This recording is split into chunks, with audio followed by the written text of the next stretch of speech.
अब आपको तस्वीरें दिखाते हैं इंडिया ब्लॉक के नेताओं की प्रेस कॉन्फ्रेंस की, जहां पर चुनाव आयोग के खिलाफ विपक्ष प्रेस कॉन्फ्रेंस कर रहा है। इसके बावजूद भी कल जो प्रेस वार्तालाप हमने देखा चीफ इलेक्शन कमिश्नर का, जिसमें उनको अपने चुनाव आयोग की कमजोरियां बतानी थी और विपक्ष के जायज सवालों का उत्तर देना था, उत्तर देने के बावजूद या उत्तर देने के विपरीत उन्होंने कल अपने प्रेस वार्तालाप में राजनीतिक दलों पर सवाल उठाया और एक प्रकार से राजनीतिक दलों पर आक्रमण किया। जबकि बेहतर यह होता कि वे ये बताते कि ये एसआईआर प्रोसेस इतनी हड़बड़ी में, इतनी जल्दबाजी में क्यों कर रहे हैं, जब बिहार में निर्वाचन सिर्फ 3 महीने बाद है।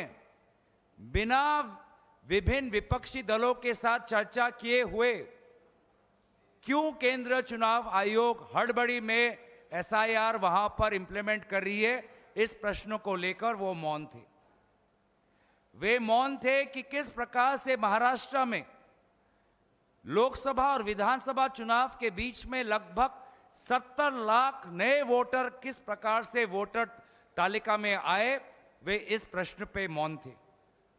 वे इस प्रश्न पे मौन थे कि क्यों केंद्र चुनाव आयोग ने यह निर्णय लिया कि पोलिंग बूथ पर जो सीसीटीवी फुटेज कैप्चर होता है वो 45 डेज के बाद उसको डिलीट किया जाएगा। क्यों वे मौन थे इस बात पर, जो बात राहुल गांधी जी ने उठाई कि लगभग 1 लाख फर्जी वोटर उनको महादेवपुरा में मिले। वो ये नहीं बता पाए कि किस प्रकार से machine readable electoral vote privacy का उल्लंघन है। वे ये बात नहीं बता पाए क्यों वो सुप्रीम कोर्ट की जो मंशा थी कि 65 लाख वोटर्स किस प्रकार से डिलीट हुए, उसका कारण एक सर्चेबल फॉर्मेट में दें, ये इस बात का विरोध क्यों कर रहे थे। क्यों आखिर वे आधार एक वोटर आइडेंटिटी के प्रमाण के खिलाफ थे। पहले तो उन्होंने एक प्रेस नोट के द्वारा बहुत से सवालों का उत्तर देने की कोशिश की। जब उस प्रेस नोट को पूरी तरीके से देश ने नकारा तो कल उन्होंने प्रेस वार्तालाप की। लेकिन प्रेस वार्तालाप में जो उनकी संवैधानिक कर्तव्य है कि एक निष्पक्ष चुनाव हो, फ्री एंड फेयर इलेक्शन हो, उन्होंने पूरी तरीके से अपने इस जिम्मेवारी को नकारा। और इसीलिए साफ साफ जाहिर होता है कि अब चुनाव आयोग ऐसे कुछ अफसरों के कमान में हैं जो निष्पक्ष नहीं, साफ साफ एक पक्ष लेते हैं। और इसीलिए ऐसे अफसर कोई भी इंक्वायरी या जांच के खिलाफ है। वोटर फ्रॉड में अगर कोई इंक्वायरी हो उसके खिलाफ है। और इसीलिए उनको लगता है कि बड़ी बड़ी बातों करके वो राजनीतिक दलों को डराएंगे। हम बस उन्हें इतना ही कहना चाहते हैं कि अफसर आएंगे, अफसर जाएंगे, लेकिन जैसे हमारे आदरणीय खड़गे जी ने कहा आज सुबह, सदन हमेशा रहेगा। सदन उनके कार्यवाही की गवाही आने वाले दिनों में देगा। उन सभी की कार्यों पर हमारे सदन में उपस्थित सांसद, विभिन्न राजनीतिक दल हम नजर रखेंगे और आने वाले उचित समय में उचित कदम लेंगे। मैं ये बातें कहकर अपने वाणी को विराम देता हूं और दरखास्त करता हूं कि आदरणीय राम गोपाल यादव जी अपनी बात आपके समक्ष रखेंगे। आदरणीय राम गोपाल यादव जी।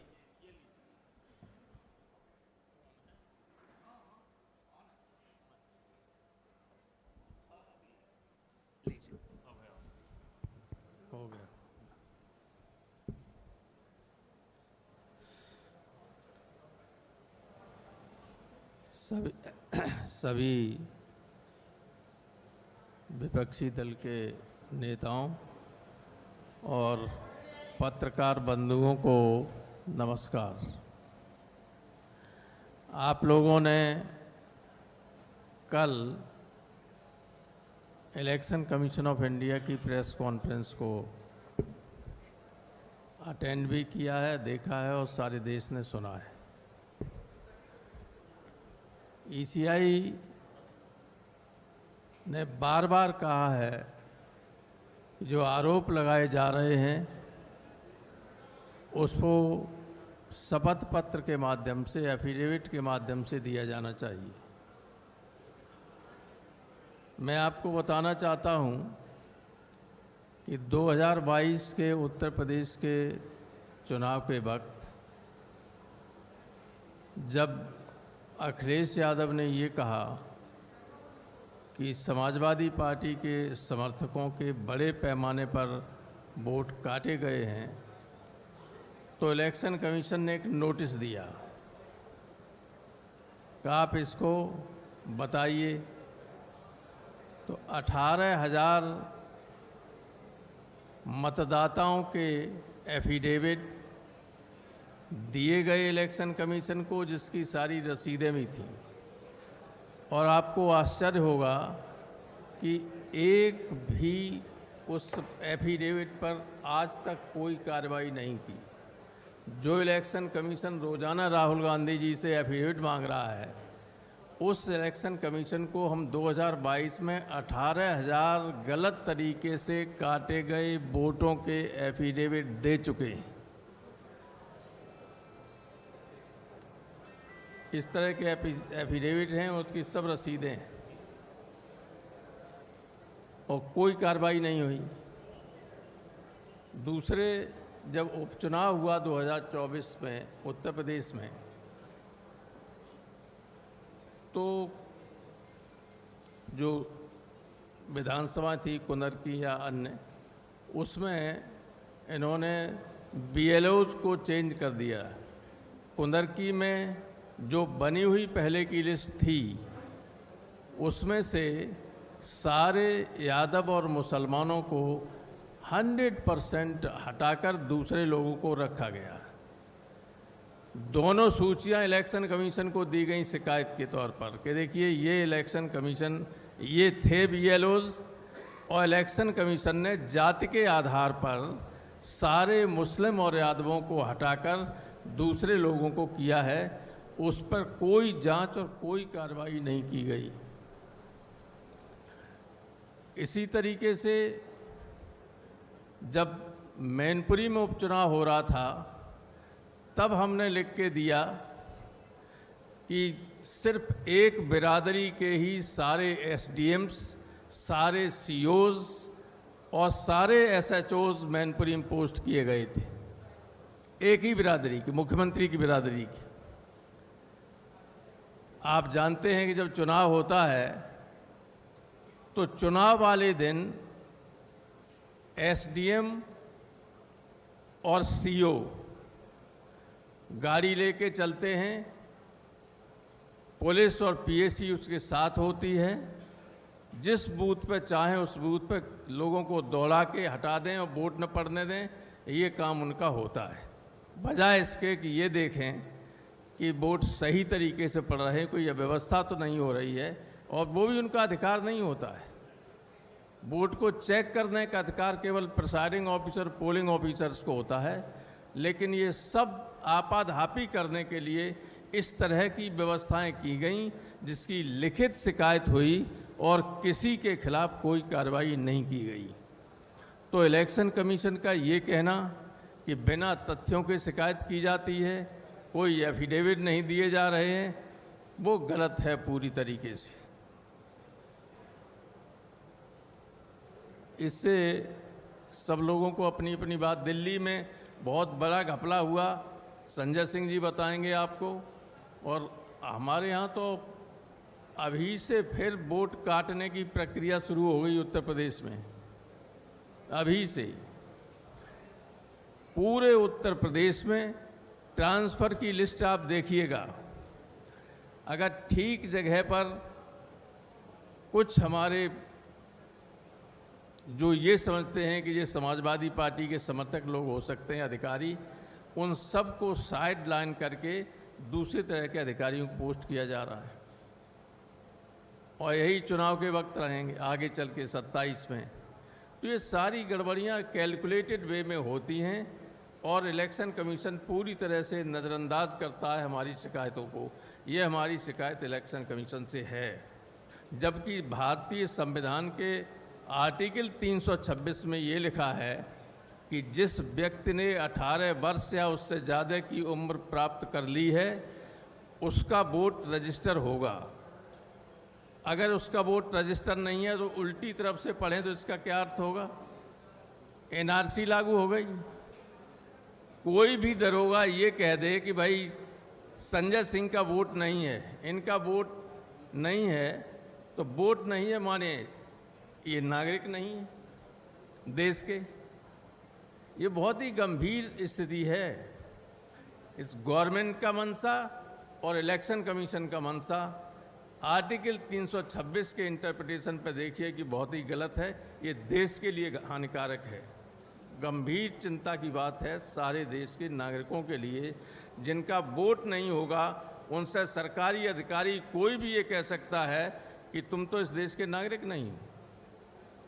तो ये स्थिति है और इसको आप लोगों के माध्यम से मैं चाहता हूं कि देश की जनता को जागृत कीजिए। आप भी केवल सत्ताधारी दल की बात मत सुनिए, विपक्ष की भी बात सुनिए। यही देश को बनाने का काम करेंगे।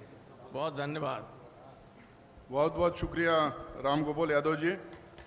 जब से राहुल गांधी जी ने खुलासा किया है, अलग अलग देश के हिस्सों से अलग अलग कहानियां सामने आ रहे हैं, अलग अलग तरह से इलेक्टोरल फ्रॉड किया गया है। मैं अब मधु को करूंगा, महुआ मोत्रा जी से, जो टीएमसी से हैं और वेस्ट बंगाल से सांसद हैं। Good afternoon, everyone. Thank you very much, all the members of the press, for being here.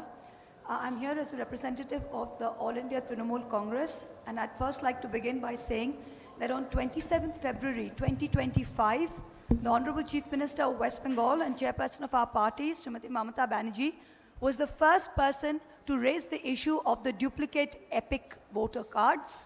And we first met with the Election Commission on the 6th of March. We wrote them a letter. Since then, we have written them 5 letters, submitted a memorandum.